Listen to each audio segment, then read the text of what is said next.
नमस्कार दोस्तों। Success study Baloda YouTube channel में आपका स्वागत है। आज के इस वीडियो में हम NMMS यानी national means cum merit scholarship exam के अंतर्गत पूछे जाने वाले मानसिक योग्यता के प्रश्नों को लेकर के आए हैं। इस परीक्षा में मानसिक योग्यता के 90 प्रश्न पूछे जाते हैं जो कि 90 नंबर के होते हैं। अब किस टाइप के प्रश्न पूछे जाते हैं और उन्हें कैसे हल करना है, ये सब इस वीडियो में हम जानने वाले हैं। तो आइए शुरू करते हैं हम आज का वीडियो।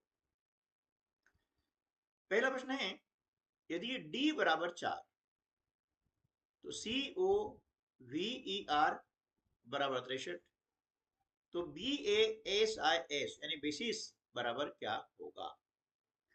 अब ये प्रश्न कोडिंग डिकोडिंग से संबंधित है।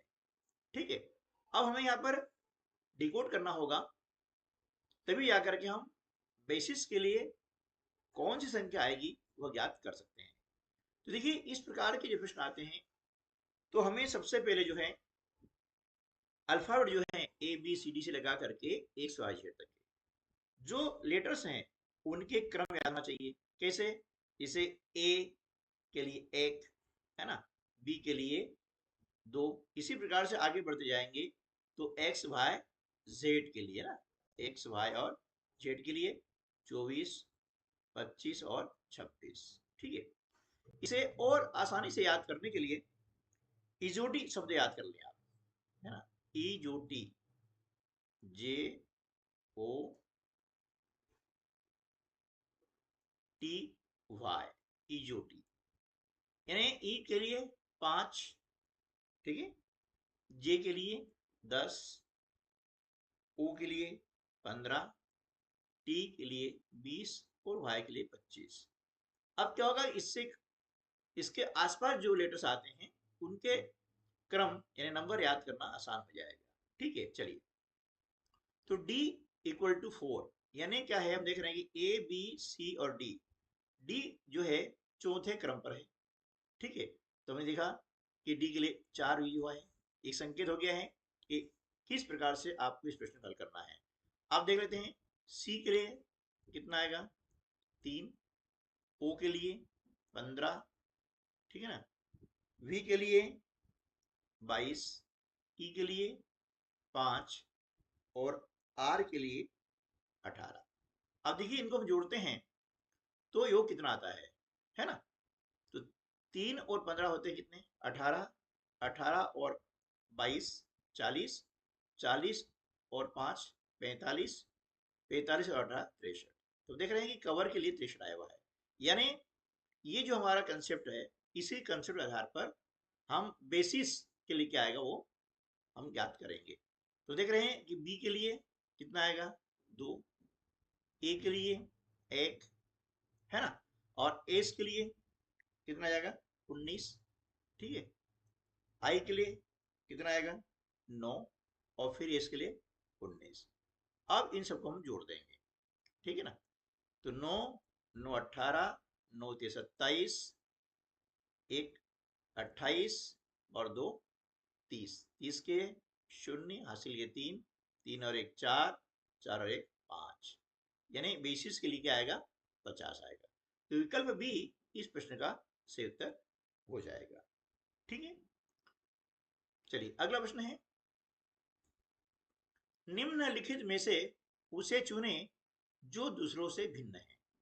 अब दूसरों से भिन्न है मतलब अलग है, असमान है ना, ये ऑड वन के अंतर्गत आता है, यह विषम पद है। इस प्रकार से जो है 3-4 नामों से इस प्रश्न को पूछा जाता है ना। इंग्लिश में आता है ऑड वन। ठीक है, जो दूसरे से भिन्न है मतलब अलग है। ठीक है, या ये कह सकते हैं वह सुसंगत नहीं है। इस टाइप की भी शब्दावली जो है इन प्रश्न पत्रों में यूज की जाती है। तो देखिए, अब संख्याओं को देख करके हमें ज्ञात करना होगा कि इन चारों में से एक संख्या ऐसी है जो तीनों से अलग है, भिन्न है ना। उसके लिए कोई ना कोई नियम अप्लाई जरूर होता है। तो हम देख रहे हैं संख्याओं, ध्यान से देखेंगे कि ये संख्याएं 13, 65 और 91, ये क्या है? 13 के गुणज है ना, गुणज है। गुणज यानी मल्टीपल है ना, इन्हीं से हम अपवर्त भी कहते हैं, अपवर्त, और इंग्लिश में बोलते हैं मल्टीपल। ठीक है, 13 कम 13, 13 पंजे 65 और 13 सत्ते 91। लेकिन 37 जो है यह 13 का गुणज नहीं है, यानी 13 के पहाड़े में नहीं आता है। गुणज मतलब उसका पहाड़ा, सीधी सी बात है ना, समझने के लिए। ठीक है, तो विकल्प सी जो है इस प्रश्न का सही उत्तर हो जाएगा कि 37 जो है इन तीनों से भिन्न है। अगला प्रश्न है, 38 लड़कों की पंक्ति में राधा बाएं से 15वें स्थान पर है। ठीक, और दाईं ओर से उसका स्थान क्या होगा वो हमें ज्ञात करना है। ठीक है, हम देख रहे हैं ये इधर यहाँ से जो चलते हैं तो बाईं ओर है। अब बाईं ओर से राधा का स्थान आ रहा है 15वां।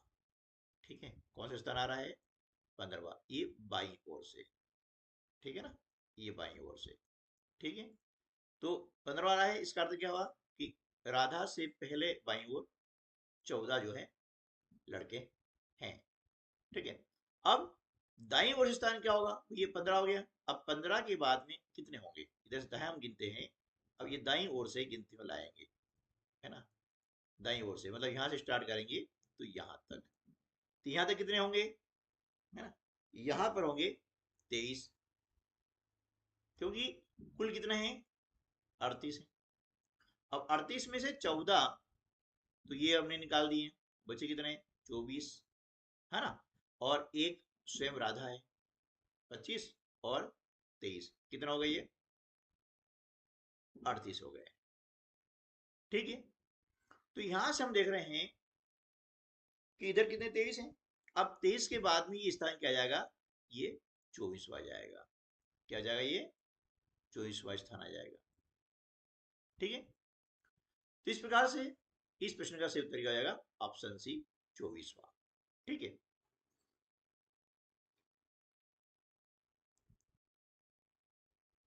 अगला प्रश्न है, नीचे दी गई प्रत्येक आकृति में एक निश्चित क्रम अनुसार कुछ संख्याएं लिखी गई हैं। इनमें से एक संख्या लुप्त है, आप देख रहे हैं ये लुप्त है। लुप्त संख्या ज्ञात करें जो प्रश्न चिन्ह के स्थान पर उपयुक्त हो। अब इन संख्याओं को देख करके हमें किसी निर्णय पूछना है कि इसमें कौन सा तरीका यूज किया जा सकता है, क्योंकि इन संख्याओं में कोई न कोई संबंध है। ठीक है, तो इस टाइप के प्रश्न हल करने के लिए हमें सोचना पड़ेगा कि इन संख्याओं में क्या संबंध है, वो संबंध ज्ञात करना पड़ेगा, है ना। और इस टाइप के क्वेश्चन आते हैं उनमें अलग अलग नियम का प्रयोग किया जाता है। तो इस टाइप के और भी आपको कंसेप्ट सीखने हैं तो आप हमारे चैनल पर जा करके मानसिक योग्यता का जो प्लेलिस्ट बनी हुई है उसके अंदर इस वीडियो को देख सकते हैं। ठीक है, तो देखिए अब यहाँ पर क्या संबंध है? तीन संख्या है, 12, 15 और 20। इनमें संबंध क्या है? आपको संबंध ज्ञात करना है। तो देखिए यहाँ पर हम देखते हैं कि 12 और 15 का गुणा किया गया है ना। 12 में 15 गुणा करते हैं, कितना आता है? 15 दूनी 30, ये शून्य हासिल के 3, 15 कम 15 और 3 18, 180 आता है।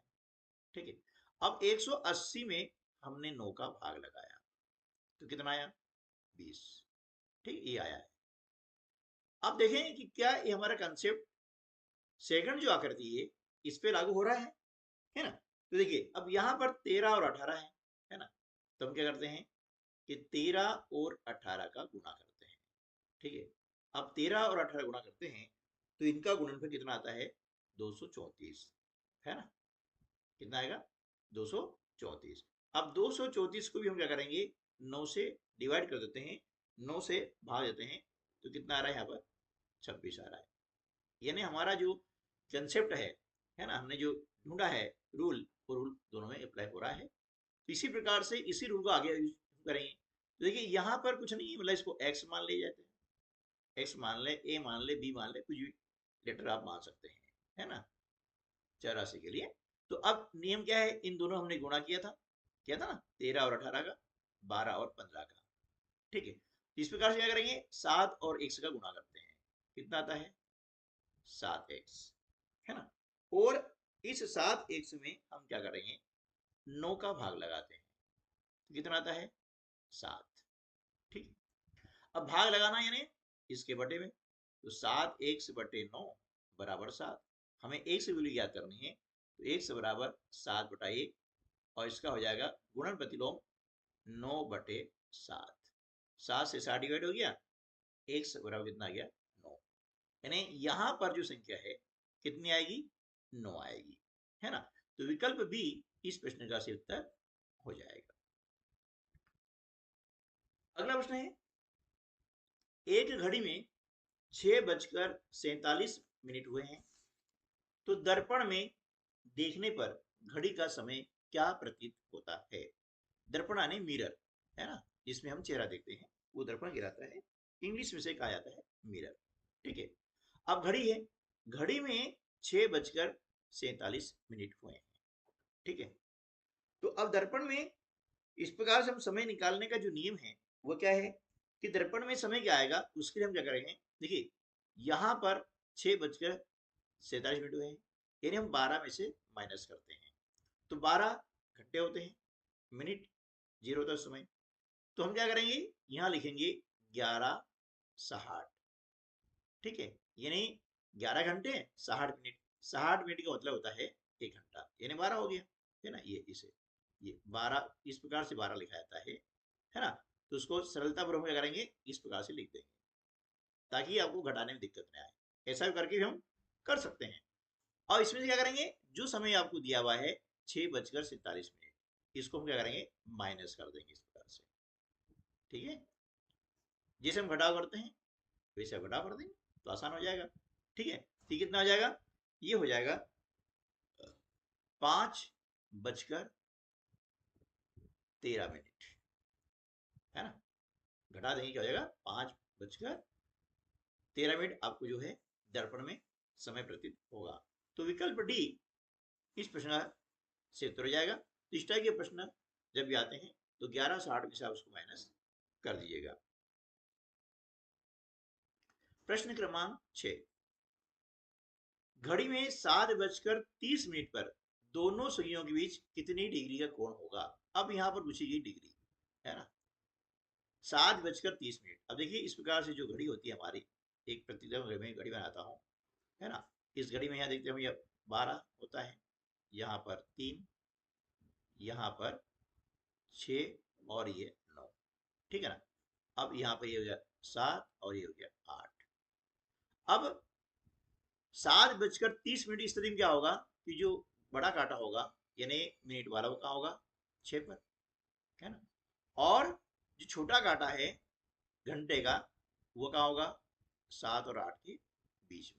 इस टाइप के हमें क्या करना है, कि ये जो कोण है ना, इन दोनों सुइयों के बीच में ये जो वाला कोण है ये कितने डिग्री का है। तो देखिए ये सरल तरीका आपको मैं समझाता हूँ। पूरी घड़ी है, घड़ी वृत्ताकार होती है, और हम जानते हैं कि किसी भी वृत्त का संपूर्ण अंश माप होता है 360 डिग्री। ठीक है, अब इस वृत्त को बराबर बराबर 12 भागों में बांटा गया है, यानी हम 12 का भाग लगा दिया, तो एक भाग का मान कितना हो गया, 12 36, शून्य के शून्य, यानी 30 डिग्री। एक भाग मतलब 6 और 7 के बीच में। ठीक है, कितना हो गया ये, 30 डिग्री हो गया है। ठीक है, और इसे भी कितने भागों में बांटा है। अब यहाँ देखिए 7:30 बजी है, यानी ये 7 और 8 के बीचों बीच है, इस प्रकार से। ठीक है, तो ये पूरा कितना हो गया, 30, 30 का आधा कितना हो गया 15, और ये 30 है ना, ये 30 और ये 15, तो 30 और 15 कितना हो गया, 45 डिग्री। ये सरल तरीका होता होगा ना। तो दोनों सुइयों के बीच में यहां पर बन रहा है 45 डिग्री का कोण। तो ऑप्शन ए जो है इस प्रश्न का सही उत्तर हो जाएगा। ठीक है, अगला प्रश्न है, यदि 4×2 = 3 और 8×4 = 3, तो 21×7 का मान ज्ञात कीजिए। अब देखिए यहाँ पर सामान्य जो गुणा के नियम है वो लागू नहीं होते हैं, यहाँ पर विशेष गुणन के जो नियम होते हैं वे लागू होते हैं। आप बोलोगे कि सवाल गलत है, कि 4×2 = 8 होना चाहिए, है ना, 8×4 = 32 होना चाहिए, लेकिन नहीं, इस प्रकार से नहीं है। अब यहाँ पर ये क्या है, मेंटल एबिलिटी यानी रीजनिंग के प्रश्न है, तो यहाँ पर हमें जो लॉजिक है वह देखना होगा। ठीक है, तो लॉजिक क्या आ रहा है, अब ये हमें ढूंढना पड़ेगा और ये अभ्यास द्वारा संभव होता है। इसलिए इस टाइप के सारे लॉजिक आपको अच्छे से याद हो जाए तो आप हमारे चैनल पर मानसिक योग्यता के प्लेलिस्ट जा करके विभिन्न कंसेप्ट के वीडियो को ध्यानपूर्वक देखें, समझें और सीखें। और यदि कोई प्रॉब्लम आती है तो आप कमेंट्स बॉक्स में जरूर लिखें, ताकि उसके आधार पर अगले वीडियो में हम उस समस्या को हल करने पर चर्चा कर सकें। तो देखिए यहाँ 4 गुणा 2 बराबर 3 दिया है। ठीक है, तो इसे किस प्रकार से मतलब जो है प्राप्त किया है 3 को, वो हम देखते हैं कि भैया 4/2 यानी ये 4 में हमने 2 का भाग आया, कितना आया, 2 एकम 2, 2 दूनी 4 यानी 2 आया। फिर 2 में 1 को जोड़ दिया, कितना आ गया, 3। ठीक है, इस प्रकार 3 को प्राप्त किया है। अब इसी प्रकार से इसमें कंफर्म करेंगे क्या वास्तव में यही नियम लग रहा है, तो 8/4, 4 एकम 4, 4 दूनी 8, 2 आया। इसमें 1 जोड़ा, ये भी 3 आ गया। ठीक है, यानी इसी कंसेप्ट का इसमें उपयोग किया गया है। तो अब इसी कंसेप्ट का उपयोग करते हुए 21 गुणा 7 का हम मान ज्ञात करेंगे। तो क्या करेंगे, 21/7, 7 दिया 21 बराबर 3, इसमें 1 जोड़ दीजिएगा, कितना हो जाएगा, 4। ठीक है, तो 21 गुणा 7 बराबर क्या हो जाएगा, 4। तो विकल्प बी इस प्रश्न का सही उत्तर हो जाएगा। अगला प्रश्न है, नीचे दी गई संख्या श्रृंखला में वह संख्या ज्ञात करें जो श्रृंखला के अनुसार गलत है। श्रृंखला मतलब सीरीज, श्रेणी, श्रेणी क्रम। ठीक है, तो अब यहां पर हम देख रहे हैं संख्याएं काफी ज्यादा हैं और संख्याएं कम ज्यादा हो रही है। तो जब संख्याएं एक कम एक ज्यादा होती है तो वहां पर 2 श्रृंखलाएं चलती है। कैसे, देखिए 7, 11। अब 7 और 11 में क्या संबंध है, 7 में 4 जोड़ा तो 11 प्राप्त हुआ, फिर 11 में 4 जोड़ा तो 15 प्राप्त हुआ, 15 में 4 जोड़ा 19 प्राप्त हुआ, और 19 में 4 जोड़ा तो 23 प्राप्त हुआ। ये श्रृंखला ये चल रही है। अब एक श्रृंखला जो छूटे हुए संख्या है ना, उन पर चल रही है। कैसे, देखिए 17 लिखा है और फिर 15 आया, मतलब 2 कम हुआ। अब 15 में से 2 कम करें कितना आ गया, 13, 2 कम हुआ। तो 13 में से 2 कम करने में कितना आना चाहिए, 11 आना चाहिए, है ना। यहाँ 11 नहीं है, यहाँ कितना है, 9। ठीक है, तो ध्यान रखिएगा। अब जल्दबाजी बच्चे क्या करते हैं कि 11 पर टिक कर देते हैं, यानी उत्तर चुन लेते हैं 11, 11 नहीं आएगा। यहाँ क्या बोला गया, श्रृंखला के साथ गलत कौन संख्या है वो संख्या ज्ञात करनी। यहाँ पर 9 गलत है, यहाँ आना चाहिए 11, है ना, तो 9 गलत है। तो विकल्प ए इस प्रश्न का सही उत्तर होगा, न कि विकल्प बी। अब यहाँ पर आप कंफ्यूज ना हो, है ना, उसको समझें, क्योंकि कई बच्चों ने पिछले वर्षों में जब इस प्रकार प्रश्न किए थे तो उन्हें गलतियां की थी। प्रश्न क्रमांक 9। अब ये प्रश्न पासा यानी डाइस से संबंधित प्रश्न होते हैं और इस टाइप के प्रश्न पूछे जाते हैं। कभी कभी इन आंकड़ों के आधार पर 2 से 3 प्रश्न भी पूछे जाते हैं। ठीक है, तो यहाँ पर दिया हुआ पासा है और पासे की 3 अलग अलग स्थितियां दी गई हैं। ठीक है, अब करना क्या है, प्रश्न ये है कि जो रुपी का साइन है इसके विपरीत सतह पर कौन सा चिन्ह होगा। विपरीत यानी जैसे यहाँ ऊपर है तो नीचे क्या होगा, या इसके पीछे क्या होगा, है ना। तो यहाँ पर देखिए हम ध्यान रखेंगे, या तो चिन्ह दिए जाएंगे या फिर संख्या दी जाती है। ठीक है, तो उससे कोई फर्क नहीं पड़ना है, नियम समान है, हम उस नियम को समझेंगे। जब 2 या 2 से अधिक पासे आपको दिए जाए तो आप देखेंगे उनमें कहीं ना कहीं कॉमन चिन्ह होता है। क्या आप NMMS परीक्षा में सफलता प्राप्त करना चाहते हैं? सक्सेस स्टडी बालोदा आपके लिए सबसे उत्तम समाधान लेकर आया है। यहाँ आपको NMMS परीक्षा की तैयारी हेतु सभी विषयों के हल प्रश्न पत्र मिलेंगे। प्रत्येक विषय के गहन विश्लेषण के साथ सर्वोत्तम तैयारी संभव होगी। हमारे अनुभवी शिक्षकों द्वारा तैयार किए गए ये पत्र आपकी सफलता सुनिश्चित करेंगे। अब आपको तैयारी के लिए कहीं और भटकने की आवश्यकता नहीं है। सक्सेस स्टडी बालोदा पर सब कुछ एक ही स्थान पर उपलब्ध है। आज ही हमारे चैनल से जुड़ें और अपनी तैयारी को नई दिशा दें।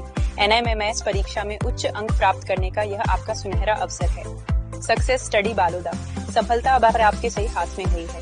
जब दो या दो से अधिक पासों में, है ना, कोई भी कॉमन चिन्ह होता है तो ऐसी स्थिति में हम क्या करते हैं, उनको चुन लेते हैं। देखिए, हम देख रहे हैं कि यहाँ पर ये जो है गुणा का साइन है ना, और इस पासे में भी गुणा का साइन है। ठीक है, तो इन दोनों पासों को हमने चुन लिया है। वो करना क्या है कि इन चिन्ह से स्टार्ट करके घड़ी की दिशा में इन चिन्हों को हमें लिख देना है। इसके स्थान पर अंक भी हो सकते हैं, तो उनका तरीका भी यही है। तो देखिए, इस पासे में पहला चिन्ह क्या आया है, गुणा का आया है, गुणा लिख दिया। उसके बाद चलते हैं तो धन का चिन्ह है, ये लिख दिया, और उसके बाद में है एट का चिन्ह। ठीक है, ये हमने लिख दिया है।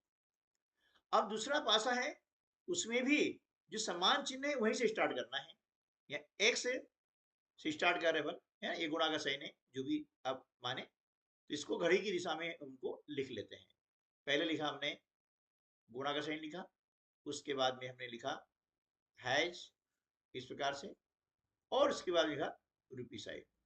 ठीक है, अब ध्यान नहीं दीजिएगा कि यहाँ पर जो समान है ना, ये तो एक दूसरे विपरीत आ नहीं सकते हैं।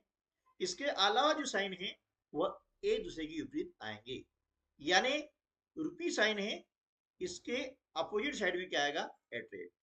ठीक है, और प्रश्न ये पूछ सकते हैं, इसमें चार प्रश्न बन जाएंगे कि रुपी साइन के विपरीत सतह पर कौन सा चिन्ह आएगा। इसका उत्तर आ रहा है हमारा एट रेट। या इसको उल्टा पूछ सकते हैं कि एट रेट के विपरीत सतह पर कौन सा चिन्ह आएगा, तो रुपी साइन आएगा। इसी प्रकार से प्लस चिन्ह के विपरीत क्या आएगा, हैज, और हैज के विपरीत क्या आ जाएगा, प्लस। ठीक है, और एक्स के विपरीत क्या आएगा, जो बचा हुआ है, यानी ये पौंड का साइन जो है ये बचा हुआ है, ये एक्स के विपरीत आएगा। ये ध्यान दीजिएगा, इससे हम 3 से 4 प्रश्न आसानी से हल कर सकते हैं। तो इस प्रश्न का उत्तर क्या हो जाएगा, रुपी साइन के विपरीत क्या आएगा, इसके विपरीत आएगा एट रेट, यानी विकल्प सी जो है इस प्रश्न का सही उत्तर हो जाएगा। अगला प्रश्न है, यदि CAT को 24 के रूप में कोड किया गया है तो FOX को किस रूप में कोड किया जाएगा। तो कोड और डिकोड के लिए मैंने आपको समझाया है कि जब भी लेटर्स आते हैं तो उनके क्रम हमें जो है अवश्य याद होने चाहिए, है ना। क्रम याद होने से क्या होगा कि प्रश्न आसानी से हल हो जाएगा। तो हम देख रहे हैं यहाँ पर सी का क्रम क्या है ना, सी तीसरे क्रम पर है, ए पहले क्रम पर है, और टी जो है वह 20वें क्रम पर है। तो देखिए 3 और 1 4 और 20 कितना होगा, 24। ठीक है, यानी इसी कंसेप्ट का उपयोग यहाँ पर किया गया है। तो इसके प्रकार देखेंगे, इसी का प्रयोग करेंगे हम बॉक्स में, यानी एफ के लिए क्या आएगा, एफ के लिए आता है 6, ठीक है, और ओ के लिए क्या आएगा 15, और एक्स के लिए क्या आएगा 24। अब इसको हम जोड़ लेते हैं, तो देखिए 24 और 6 हो गए 30, 30 और 15 45, है ना। तो ऑप्शन डी जो है इस प्रश्न से उत्तर हो जाएगा। इस प्रकार से कोड डिकोड के लिए आप अल्फाबेट का जो है क्रम याद कर लें कि किस क्रम पे कौन सा लेटर आएगा, और इसके लिए मैंने आपको एक शब्द बताया है, इस शब्द को याद कर लेंगे, इजोटी। तो इससे क्या होगा कि आपको ये क्रम आसानी से याद जाएंगे, इसके आसपास होगा तो आप क्रम आसानी से याद कर पाएंगे। ई का 5 होता है ना, जे का 10, ओ का 15, टी का 20 और वाई का 25। ठीक है, ये इसकी जो है क्रम संख्या होती है। अब इसके आगे पीछे आता है तो अब उसके हिसाब से बहुत आसानी से मतलब उनके क्रम ज्ञात कर सकते हैं। ठीक है दोस्तों, तो आज के वीडियो में बस इतना ही। मिलते हैं अगले वीडियो में ऐसे ही कुछ नए प्रश्नों के साथ में। तब तक के लिए नमस्कार, जय हिंद।